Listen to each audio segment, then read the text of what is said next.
भगवान श्याम सुंदर ने दैत्यों का, यदुवंशियों के द्वारा दैत्यों का जो कौरव आदि थे उनका वध करके धर्म की स्थापना करवाई, पृथ्वी का भार हरण किया, चविष्ठन जनयन कले।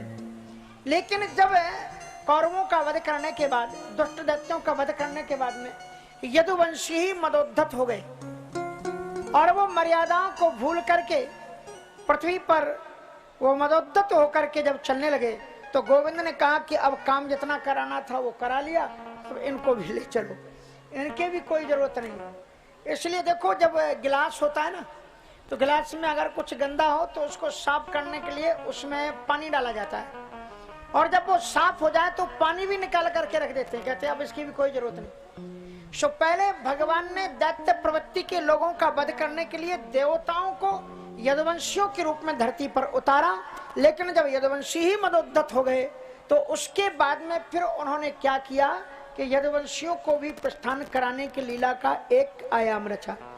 क्या की भगवान ने लीला? एवं विवस्तो बुद्ध्या एवं विवस्तो राजन सत्य संकल्प ईश्वरः सापव्याजेन विप्राणाम संजृहे शुक्लम। सत्य संकल्प है ईश्वर। सत्य संकल्प उसे कहते हैं जो संकल्प करे तो पूरा हो, और उन्होंने सोच लिया कि अब इनको अपने धाम पहुंचाना है, तो सापव्याजेन विप्राणाम संजृहे शुक्लम, ब्राह्मणों के श्राप के माध्यम से समस्त यदुवंशियों को प्रभास क्षेत्र से अपने दिव्य धाम को ले गए। महाराज, द्वारिका के पास में ही पिंडरेक नाम का एक जगह, और वहीं पर सप्तऋषि भजन के लिए आए हुए थे, और यदुवंशी बालक भगवान कृष्ण के ही परिवार के, उनके ही अपने नाती पोती शाम्ब, वो बड़े देखने में बड़े स्वरूपवान थे, इसलिए उनको स्त्री का वेश बनाया। उनको लिपस्टिक लगा दी, टिकली लगा दी, चूड़ियां पहना दी, साड़ी पहना दी, और उसके बाद में कमीज के अंदर में कपड़ा ठूस करके पेट बड़ा कर दिया और घूंघट निकाल दिया। उसके बाद में ऋषियों के पास में गए, पंडारक धाम क्षेत्र में, और उनके पास में जाकर के कहने लगे कि महाराज, ये पृष्ठुम विलज्जति साक्षात प्रब्रूता मोर्गे दर्शनाः प्रशोष्यन्ति पुत्रिकामा किंचित् संजनयस्यति। महाराज, ये जो महिला है ना, ये जो बहू है ना, ये बड़ी शर्मीली है बेचारी, इसलिए आपसे पूछने में थोड़ी शर्मा रही है। ये गर्भवती है, तो आपसे जानना चाहती है कि बेटे को पैदा करेगी या बेटी, इसको क्या होगा इसके गर्भ से। महात्मा समझ गए कि बच्चे हैं, नटखट हैं, अरे जाओ हमको भजन करने दो, काय को तुम परिचित, चलो यहाँ से। पर वो बार नहीं महाराज बता दो, आप तो त्रिकाल ऋषि हो, बता दो थोड़ा, बेटा होगा कि बेटी। तो बगल के पेड़ के नीचे दुर्वासा ऋषि बैठी हुई, इधर आओ हम बताते हैं। और उन्होंने सीधे दुर्वासा ऋषि ने श्राप दिया, और उसके बाद उन्होंने कहा कि अतीव एकदम श्राप देते हुए कहा, उन्होंने बताया कि एवं प्लब्धा मुनियस तानुचुः कुपितानिप जनयस्यति वो मंदा मुसलम कुलनाशनम। न बेटा पैदा होगा न बेटी पैदा होगी, इसकी कोख से एक ऐसा मूसल पैदा होगा जो संपूर्ण तुम्हारे कुल और यदुवंश के विनाश का कारण बनेगा। और उसके बाद में वो बच्चे वहां से भागे, देखा पेट में वो मूसल हो गया था, दौड़े दौड़े उग्रसेन जी के पास में आए। उग्रसेन जी को जब ये पता लगा कि इन बच्चों ने संतों का अपमान किया है, तो वो बहुत रोए, बहुत दुख हुआ कि गोविंद तो संतों का इतना आदर करते हैं, और उनके ही बच्चों के द्वारा संतों का ये अपमान उनको पता लगेगा तो कितना दुख होगा। इसलिए उन्होंने कहा ये बात किसी को कोई बताना मत। पहली बार एक बात गोविंद से छुपाई गई, कहा एक काम करो, इस मुसल को रखो ही मत, उसको घिस करके चूर्ण करके समुद्र में उसको बहा दिया, और वही जो छोटा सा बचा हुआ टुकड़ा था उसे फेंक दिया। लेकिन न यद भावी न तद भावी भावी चेत भवितव्यता भवत्यो कोटि विपाय संचता, वही चूर्ण समुद्र के किनारे जाकर के एक एरेक नाम की घास के रूप में उत्पत्ति हुई। छोटे से चिपंच थी, वो एक मछली निकल गई।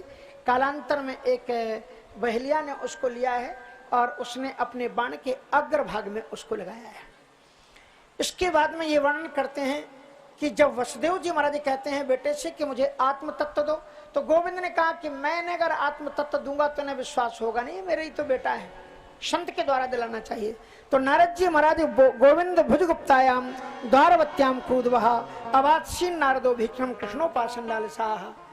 श्री नारद जी महाराज आए गाए अब गाए द्वारिका में आते ही रहते थे। इसलिए आते रहते थे क्योंकि कृष्ण दर्शन लालसाह। और एक विशेषता ये थी, उनको श्राप था, 2.5 घड़ी से अधिक वो कहीं रुक नहीं सकते थे। लेकिन द्वारकापुरी में आते ही उनका श्राप शांत हो जाता था। बड़े आनंद से गोविंद का दर्शन करते हुए रहते थे। इसलिए किसी न किसी बहाने वो द्वारिकापुरी में आते ही रहते थे। आज नारद जी का आगमन हुआ, सो भगवान ने कृष्ण जी ने कहा कि आप मेरे पिताजी के पास में जाकर के तत्वबोध का उपदेश देने की कृपा करें। और वो वसुदेव जी के पास में आए। वसुदेव जी ने उनकी बड़ी विनम्र प्रार्थना की है, भगवान भवतो यात्रा स्वस्थ सर्वदेही नाम। और उन्होंने प्रश्न किया है कि महाराज संत तो सबको उपदेश देते हैं, कृपा करके तत्वोपदेश दें। और फिर उन्होंने बहुत सुंदर सुंदर कथाएं सुनाई हैं। कविर हरि अंतरिक्ष प्रबुद्ध पिप्पलायन आविर्होत्र ध्रुमल चमस करभाजन आदि का बड़ा सुंदर संवाद है। और जो जो प्रश्न पूछे गए हैं कि मैं कौन हूँ, तू कौन है, माया क्या है, ब्रह्म क्या है, जीव क्या है, और यहाँ पर भागवत धर्म पूछा है कि भागवत धर्म क्या है। और उन्होंने कहा है कि सबसे बड़ा भागवत धर्म क्या है कि कायेन वाचा मनसेन्द्रियैर्वा बुद्ध्यात्मना वानुसृत स्वभावात् करोति यद्यत् सकलं परस्मै नारायणायेति समर्पयेत् तत्। तो जो भी तुम अपने जीवन में करते हो सब कुछ नारायण को समर्पित कर दो। और आगे चल करके हरि जी महाराज ने बड़ी सुंदर बात कही है कि भागवत धर्म वर्ण धर्म से अलग है। उन्होंने कहा न जन्म कर्म न यस्य जन्म कर्मभ्याम ना वर्णाश्रम जाति भी सज्जतेस्मिन् हम भावो देहे वही सहरे प्रिया। भागवत धर्म में स्थित प्राणी कौन है? कहा जो आपको किसी भी वर्ण आदि की परंपरा से आगे लेकर के चला गया, ना वर्णाश्रम जाति भी। जब भागवत धर्म में व्यक्ति स्थित हो जाता है तो न वर्ण में रह जाता है, न धर्म में रह जाता है, न जाति में स्थित हो जाता है। सज्जतेस्मिन् नाहम भावो, जिसको अपनी साधना, अपनी विद्वता या अपनी गरिमा का कभी भी अभिमान पैदा नहीं होता। देहे वही सहरे प्रिया, जिस देह में ऐसे भाव हो गोविंद को वही देह प्रिय है, वही प्राणी प्रिय है। और भागवत धर्म क्या है? कहा ना ये स्वपरायति वित्ते स्वात्मनिवाभिदा सर्वभूत समाशांता सभी भागवतोत्तमा। भागवत कौन है? भागवत मानी भगवान का भक्त। कहते हैं नयस्य स्वपरायति, जिसको अपना और पराया दुनिया में कोई रह ही नहीं जाता, सब अपने होते हैं। नयस्य स्वपरायति वित्ते स्वात्मनिवाभिदा, चाहे धन हो चाहे मिट्टी हो, उसमें कोई भी उसको भेद नहीं रह जाता। सर्वभूत समः शांतः सवै भागवतोत्तमः। सर्वभूत समः, सभी प्राणियों में समान दृष्टि जिसकी हो जाती है वही महान भागवत है। अलग अलग चीजों को बताया है। माया क्या है? विष्णु परस्य विष्णु ईशस्य माई नाम अपमोहिनी माया वेदतमिच्छामो भगवंतो ब्रुवंतुनः। एष माया भगवता सर्गस्थित्यंत कारणी। इसी माया के द्वारा ही सृष्टि प्रलय प्रलय आदि होता है। बहुत सुंदर सुंदर उन्होंने वर्णन किया है। जीवन का मूल लक्ष्य है परमात्मा की प्राप्ति और गोलोक की प्राप्ति। लेकिन ये गोलोक की प्राप्ति कैसे आपको होगी? ये सामान्य नहीं है। सत्संग में जब आप बैठोगे, कथा में जब आप बैठोगे, तभी आपके जीवन में ऐसे भाव की उत्पत्ति होगी कि भगवत धाम में आपकी निष्ठा जगेगी। नहीं तो आप बहुत पास में भी रहते हुए आप वृंदावन नहीं जा पाओगे, वहां तो जाना बहुत दूर है। इसलिए आपको लगेगा कि गोविंद तुम्हारी नगरी तो बहुत दूर है। कैसे तुम्हारी नगरी तक आए? दूर नगरी बड़ी दूर नगरी, दूर नगरी बड़ी दूर नगरी, बड़ी दूर नगरी, दूर नगरी बड़ी दूर नगरी। कैसे आऊं रे कन्हाई, कैसे आऊं रे कन्हाई, तेरी गोकुल बड़ी दूर नगरी,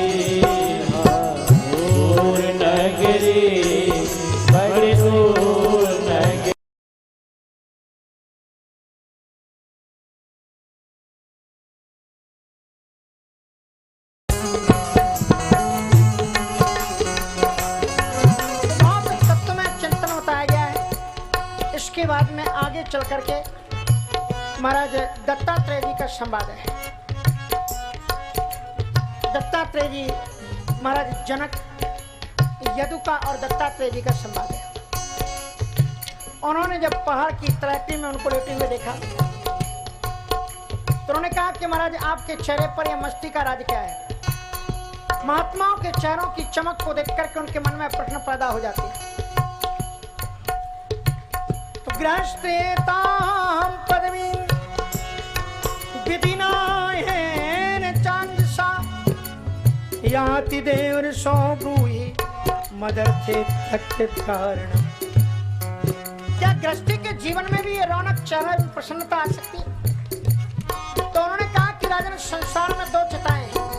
एक तो वो चिता है जो मुर्दे को जला करके खाक करती है, लेकिन एक गृहस्थियों के जीवन में होती है चिंता रूपी चिता, और वो जीते जागते इंसान को जला करके खाक कर देती है, टेंशन। और ये टेंशन मानी आप जानते हो, आपका इंग्लिश का जो भी अर्थ हो, I don't know English so I am going to explain in Hindi. 10 मानी होता है 10, सन मानी होता है सूर्य। स्पेलिंग हम नहीं जानते सन की क्या है और उसकी सन की क्या है, इसलिए टेंशन का सीधा सा अर्थ है सन मानी सूर्य।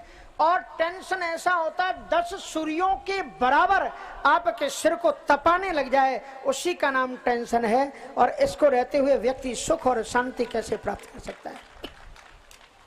क्या उससे विमुक्त होने का साधन क्या है? तो आपको बता दें, 2 टैबलेट आप रख लो। आप एक बार मैंने बनारस में प्रवचन किया रामचरितमानस पर। एक माता जी आ गई, बोले महाराज जी हम गाड़ी में बैठने जा रहे थे, और अच्छा एक बात बताएं, माताओं में बड़ी अच्छी विशेषता, बहुत अच्छी भक्ति होती है। जिस चीज को मना कर दो उसको जरूर करेंगी। अगर कह दो ना, और भाई भी कम नहीं होते, ऐसी माताओं की बात नहीं है, अगर कह दो कि महाराज जी के चरण नहीं छूना, तब तो जरूर छुएंगे। हाँ कुछ मामला है, चरण छूना चाहिए, उसी से पुण्य मिलेगा। चाहे गुरु जी गिरे जाए चाहे पड़ जाए, उन्हें पुण्य चाहिए। हम दिल्ली में गए तो डायबिटिक रोगी एक महात्मा भी थे, हम भी थे। कहा मीठा मत खिलाना, लेकिन माता महाराज बस एक ही रसगुल्ला ले लो, एक ही रसगुल्ला ले लो बस, और कुछ नहीं। तो वो स्वामी जी थे माधवानंद जी, उन्होंने कहा कि महाराज ये शिष्य लोग हैं, ये पुण्य करने वाले लोग हैं, ये गुरु लोगों को सीढ़ी बना करके स्वर्ग जाना चाहते। तुम मरो तो मर जाओ खा करके मीठा, लेकिन हमें स्वर्ग मिलना चाहिए। जब तक हम मीठा नहीं खिला लेंगे तब तक हमारा उद्धार होने वाला नहीं, इसलिए तुम तो खाओ, हमें पुण्य नहीं मिलेगा उसके बिना। ऐसा हट नहीं करना। माता जी आई, कहा महाराज जी हमारे गोड़ों में दर्द होता है। तो कहा माता जी क्या करूं? कहा कोई दवा बता दो। हमने कहा हम दवा नहीं जानते। कहा आपके पर्चा में लिखा है डॉक्टर। अरे हमने कहा वो हम पढ़ाई लिखाई वाले डॉक्टर हैं, ये चीर फाड़ वाले डॉक्टर नहीं। रात में हमने सोचा कुछ दवाएं तो होनी चाहिए, आज अंतिम दिन है, 2 दवाएं ले लो आप। सो महाराज 2 रोग लोगों को ज्यादा होते हैं। एक तो लोगों को ये रोग होता है कि लोग कहते हैं कि महाराज काम करने का मन नहीं करता। और दूसरा रोग ये होता है कि रात में नींद नहीं आती। तो उन्होंने कहा कि एक काम करो, सुबह आप 2 टैबलेट हैं रामचरितमानस के, इनको आप गोली के रूप में ले लो। सुबह जब आप उठो तो ये ताकत की गोली है। कराग्रे वस्ते लक्ष्मी, कर मध्य तु सरस्वती, करमूले सीता गौरी, प्रभाते कर दर्शनम। तो आप करमूले तु गोविंदा कहते हैं, लेकिन वो तीनों देवियां हैं, इसलिए क्रम से करमूले तु सीता गौरी। तो कहने का तात्पर्य है कि उन्होंने कहा ये इस समय जब आप बोलते हो ना, उसी समय ताकत की एक टैबलेट खा लो। वो स्वामी तुलसीदास जी की एक चौपाई, चाहे ठंडे पानी के साथ चाहे गर्म पानी के साथ। और there no any side effect, so every person can take it pleasurely. कोई साइड इफेक्ट नहीं, सब कोई ले सकते हैं, तो चिंता नहीं करना। और वो क्या है गोली, आप उसको खाओ और पानी पी लो। कौन सी? कर्म प्रधान विश्व राखा, कर्म प्रधान विश्व कर राखा, जस करहि सो तस फल चाखा, जस करहि सो तस फल चाखा। ये चौपाई कहती कर्म अवश्य करो। करो, चाहे जैसी स्थिति हो। तो ये शक्ति का टैबलेट है। और रात को जब सो तो नींद नहीं आती, क्योंकि सारी चिंताएं आ जाती, यहाँ जाना था, वहां जाना था, ये करना था, वो करना था, क्या करें। तो रात को आप नींद का टैबलेट ले लो। और ये 2 in 1 है, टेंशन मुक्त भी करता है और अच्छी नींद भी आती है इसमें। जब आप सो तो गोस्वामी तुलसीदास जी का दूसरा टैबलेट कि हुई है सोई जो राम रचिया कोई है सोई जो राम रचिया तो कर करके बड़ा बैठा था तो कर करके बड़ा बैठा था। जो राम ने रच रखा है वही होगा। व्यर्थ के तर्क और वितर्क में क्यों पड़ते हो। लेकिन ध्यान रखना, गोलियां जब ले लो तो डॉक्टर को फिर दिखा देना सुबह की कौन है शाम की कौन है, नहीं तो गलती कर बैठो। आप सुबह वाली शाम वाली गोली आप सुबह ही ले लो कि हुई है सोई जो राम रच रखा, जो राम ने रच रखा है वो होगा। तो काय को काम करो, आराम से घर में बैठ करके गेम खेलो, ताश खेलो, क्या करना। तो फिर कुछ करोगे नहीं तो फिर रोगे। शाम को श्रीमती जी रसोई घर की वस्तु उठा करके आपका स्वागत करेंगी और तब फिर आप मस्तक ठोक करके सुबह वाली गोली लोगे कि कर्म प्रधान विश्व करे राखा, जो जस करे सो तस फल चाका। इसलिए सुबह की गोली है कर्म प्रधान विश्व करे राखा, जो जस करे सो तस फल चाका। कर्तव्य कर्म करो। पूरी कथा का सार ये है कि कर्तव्य निष्ठा और ईश्वर में समर्पण, यही कथा का सार है। इसमें दत्तात्रेय जी ने यह बताया है कि मैं टेंशन से रहित क्यों हो गया हूं, क्योंकि मेरे 24 गुरु हैं और 24 गुरुओं से मैंने अलग अलग चीजें सीखी हैं। और संत में गुरुवोराजन बहवो बुद्धि उपासता यतो बुद्धि मुपादाय मुक्तो टामी है तांछणु। और उन्होंने आपको पूरे गुरु तो आप पढ़ लेना, 2-4 गुरुओं की बात में आपको 5 गुरु बता देता हूं। कौन कौन से गुरु बताए? पृथ्वी वायुराकाश आपोग्निश्चंद्रमा रवि। ये पहली लाइन में 7 गुरु हैं। पृथ्वी से क्या सीखा? मैंने पृथ्वी को गुरु बताया बनाया। पृथ्वी से मैंने सीखा क्षमा। पृथ्वी पर किसान कितना हल चलाते हैं, अगर आपको थोड़ा कोई कांटा चुभा दे तो आपको गुस्सा आ जाएगा, लेकिन हल चलाते उस पर पृथ्वी कभी आह नहीं करती। पृथ्वी पर आप पानी के लिए कितने गहरे गहरे गड्ढे खोद देते हैं, पृथ्वी कभी उफ नहीं करती। क्षमा की अधिष्ठात्री देवी है, इसलिए पृथ्वी से हमने क्षमा सीखी। और पृथ्वी के अवयव हैं ये पेड़, पेड़ों को मैंने गुरु बनाया। पेड़ों से क्या सीखा? का पेड़ों से मैंने सीखा कि एक पेड़ से के पत्ता टूट करके नीचे गिरा और टूट करके नीचे गिरे हुए उस पत्ते ने जब वो नीचे गिर पड़ा तो हवा उड़ा करके ले चली। तो टूटे हुए पत्ते ने कुछ गुनगुना करके उस वृक्ष से बात कही, वो दत्तात्रेय जी ने सुनी। क्या कहा उसने? कि भोले परुणा पाते सो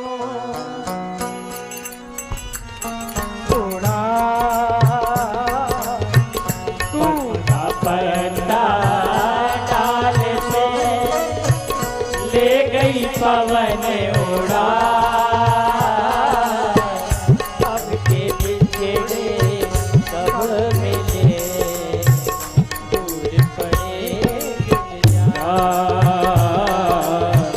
अब के बिछड़े कब मिले दूर पड़ेंगे क्या। सूखा पत्ता होते हुए कह रहा था वृक्ष न जाने इतने दिनों तक आपकी डाल पर हम सुशोभित हुए, आज इस माया की हवा से उड़ करके न जाने कहां जाकर के पड़ेंगे, दोबारा मिलन होगा कि नहीं होगा। तो उस पत्ते को उस वृक्ष ने जो उत्तर दिया बड़ा महत्वपूर्ण है, आप इसे नोट करना। बोले तरुवरे आते सो सुनो हमारी बात। बोले तरुवरे पाते सो सुनो हमारी जग की रीत है एक आवत एक जा, यही जग की रीत है एक आवत एक जा। ये तुम्हारे लिए आश्चर्य की बात होगी कि तुम न जाने कहां जाकर के पड़ोगे, पर मेरी जिंदगी गुजर गई। एक कोपल पैदा होती है और एक पत्ता टूटता है।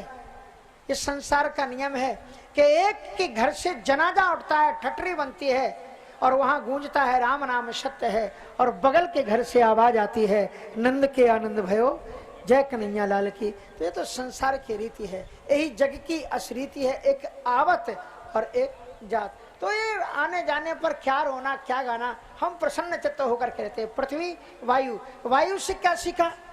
कहा वायु बहती है और वायु सबको स्पर्श करती, सबके पास जाती है, सबको छूती है, लेकिन किसी के भी हाथ को पकड़ करके ये नहीं कहती कि हम तुम्हारे बिना नहीं जी सकते सनम, हम तुम्हारे बिना नहीं जी सकते। इसलिए सबसे हिलमिल चालिए, नदी नाव संयोग पर डिस अटैचमेंट, किसी में आसक्ति मत करो, क्योंकि आसक्ति ही तुम्हारे दुख का कारण होगा। तुम जिससे सबसे ज्यादा प्रेम करते हो, सबसे ज्यादा दुख आपको उसी व्यक्ति से मिलता है, उसी स्थान से मिलता है, उसी वस्तु से मिलता है। इसलिए वायु से मैंने ये सीखा कि सबके पास जाओ, लेकिन किसी में अटैचमेंट हो। पृथ्वी वायु आकाश, आकाश से मैंने सीखा कि आकाश सर्वव्यापक है, सर्वत्र है, लेकिन सबसे ऊपर है। हर प्रकार के व्यक्ति के बीच में तुम्हें रहना पड़ेगा, रहो, लेकिन अपने सिद्धांत और विचारधाराओं से सबसे ऊपर अवाव असआल, सबसे ऊंचे बनो।